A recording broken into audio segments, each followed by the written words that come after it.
امیدوار ہے زینب مقبول کلاس 3 سے قائد اعظم پبلک اسکول گجرانوالا۔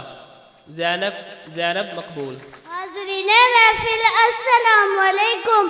آج مجھے جس موضوع پہ لب کشائی کرنے کا موقع ملا اس کا عنوان ہے جلتا ہے مگر شام و فلسطین پہ میرا دل، جلتا ہے مگر شام و فلسطین پہ میرا دل، تقدیر سے کھلتا نہیں عقدۂ دشوار۔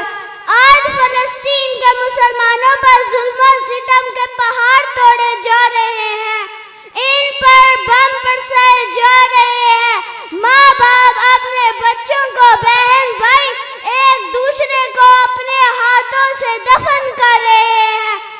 اس وقت فلسطین میں ہر طرف خون ہی خون نظر آ رہا ہے۔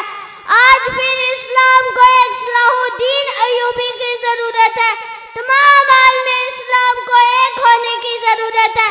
فلسطین کے مسلمانوں کو ہماری ضرورت ہے۔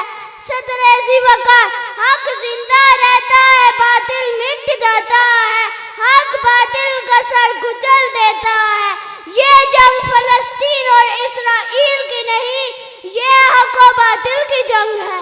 اسرائیل کے قیام سے پہلے علامہ اقبال اس باطل کو پہچان چکے تھے اور اپنی زبان و قلم حق کوئی کے لیے وقف کر دیا۔